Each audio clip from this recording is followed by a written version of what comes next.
pag-aalaga ng manok at pag-aalaga ng pabo. Ay mga kanitives, sa topic na ito meron tayong kompetisyon. Iko-compete po natin ang manok tsaka sa pabo. So alaman natin kung ano yung pinaka the best para sa inyo. Sa per kilo, mas mahal po ang pabo. Kasi yung pabo, yung per kilo ngayon ay tumatakbo po ng from 250 hanggang 350 pesos. At mas mahal yung pabo pag nasa month of December. So, yung pabo sa ibang lugar, sa city, yung price niya is umaabot ng 500 pesos. Yan. Pero dito sa probinsya, napakamura. 250, 300, ganyan yung presyohan. Yung manok naman, mas mura. Kasi itong manok natin nasa 220, 200 pesos, 230, 250. Yan. So, talagang medyo malayo, no? 50 pesos, yan, to 100 pesos or 150 pesos yung diferensya sa timbang ng ating per kilo ng ating manok at saka sa pabo. Pero kapag sa city naman, mahal din po yung timbang ng ating mga manok. Tumatakbo din po ng 300 to 400 pesos. Yung susunod naman is yung pag-harvest. Dito sa manok natin, kaya natin mag-harvest ng 40 days to 60 days kapag naka-brooder, hindi po nakagala. Kasi kapag nakagala, yung manok natin, nababawasan din po yung kanyang bigat. No? So, mahirap po na makaabot agad tayo ng target sa ganyang buwan, no? Or ganyang days. Sa pabo naman, habang tumatanda, mas sumasarap yung karne, mas lumalambot daw. Marami nagsasabi. Yan. Pero talagang masarap talaga yung karne ng pabo. Yan. Yung ano kasi, yung pag-harvest ng pabo, yan, kanina yung mga binili na pabo is nasa mga 5 to 7 months. Yan. Medyo matagal, no? Unlike dito, mas mabilis tayo makapag-harvest dito sa ating mga manok. Yan. Kasi nga, 40 days to 60 days, kaya na natin makapag-harvest.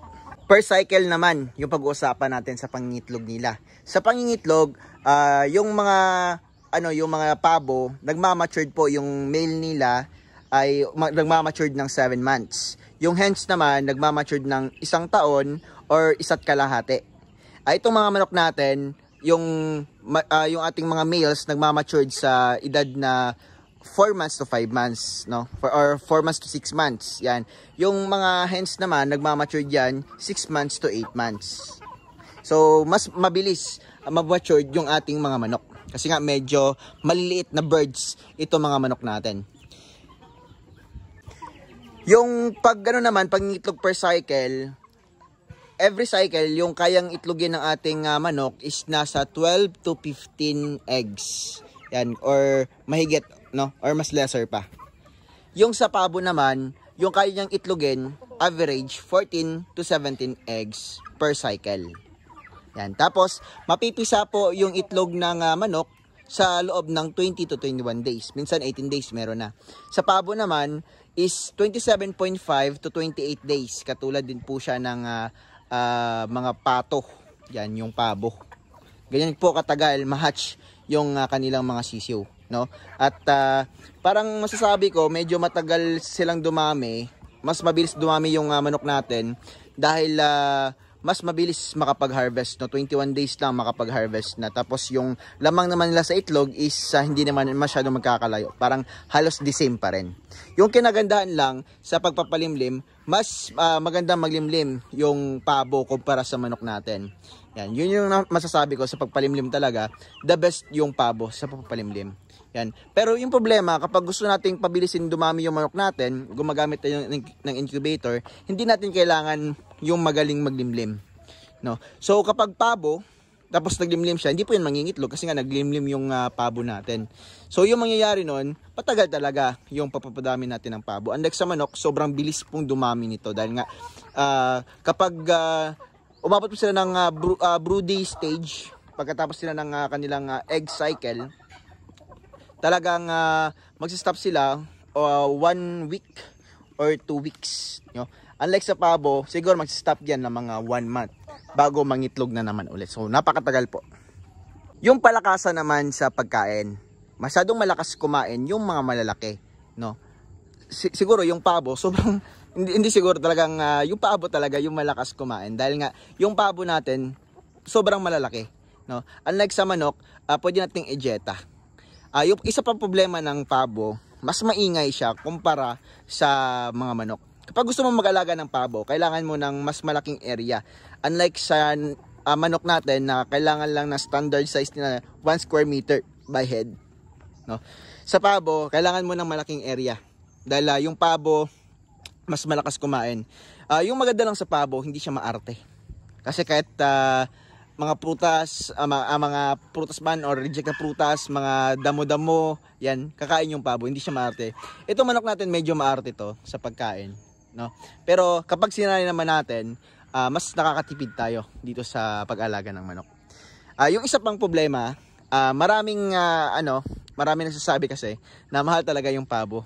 So, sa utak ng mga buyers natin, yung bibilhin nila para gawing pagkain, doon na lang sa manok in case sa pabo, no? Kasi yung pabo, sobrang mahal yung per kilo. Kapag 250 or 350, mas mahal yon, no? So, yung mas affordable sa kanila is yung manok. Yun yung masasabi ko. Kaya, pinag-aralin ko kasi talaga yan kung ano yung para sa akin, yung pabo ba or yung pagmamanok. Pero sa karne naman, masasabi mo na first class talaga yung karne ng pabo, no? Kaso nga lang yung presyo may kamahalan kasi nga mas masarap yung karne ng turkey kumpara sa chickens. Pero depende din po yan sa pagluluto. Pero para sa akin, pinakamasarap talaga na karne is pabo. Yan. Pero sa affordable lang, dito tayo sa manok natin. Pero pag tinola naman, nako, talagang maiiwan dyan ang pabo. Kasi meron tayong native. Mas masarap pong tulahin yung manok kumpara sa pabo. Kaya masasabi ko na mas marami ang buyers ng manok. Mas magkakapera tayo sa manok kumpara sa pagpapabo, no? So hindi ko naman dinadown ng pabo kasi nga mahal din po yung pabo, no? Big time din po yung mga buyers ng pabo. Yan. So depende din po talaga yan sa buyers, pero dito sa lugar namin, nakadepende din po yan sa lugar. Dito sa amin masasabi ko talaga na ang mas magandang ibenta is yung manok. Yan, kasi nga affordable, yung presyo na talagang makatarungan. And mas mabilis siyang mapadami kumpara sa manok. Yan, no?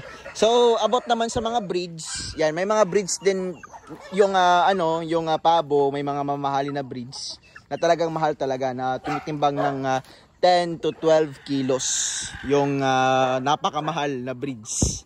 Yan. So dito sa chickens natin, no, so yung maximum weight naman nila dito sa roosters natin, kapag nag-fattening siguro tayo, kaya natin ng 4 kilos to 7 kilos depende sa breeds, no? Sa pabo naman, kapag sa pa-breeds lang, no, talagang 5 kilos to 7 yung average kapag native na pabo. Pero yung mga hybrids na pabo, tumitimbang po talaga ng mga 10 to 12 kilos. Yan. So, depende po yan kung anong farm yung gusto nyo. Pero talagang kung dito ka sa pangmasa talaga na presyo, dito ka sa pagmamanok. Sa pabahay naman, mas magastos ang pabo dahil yung pabo, mas malakas pong lumipad kumpara sa mga manok natin. So talagang malaki yung gastos kung gagawa ka ng pabahay. Tapos mas mabigat siya, kaya mas kailangan mo ng mas matibay pa na pabahay, no? Yun po yung yung pabo. Tapos kapag nasa subdivision ka, medyo mahirap makapag-alaga ng pabo kasi nga maingay. Baka mag-cost pa na baka mapabarangay ka. No? Pero depende naman yan sa mga kapitbahay nyo. Pero maingay talaga ang pabo. Dati may pabo kami and nagreklamo yung kapitbahay namin dahil maingay yung pabo. Yan. So itong manok kasi medyo hindi sila gaano kaingay, no? Tumitila ako lang kapag umaga. Yung mga roosters natin hindi naman talaga maingay.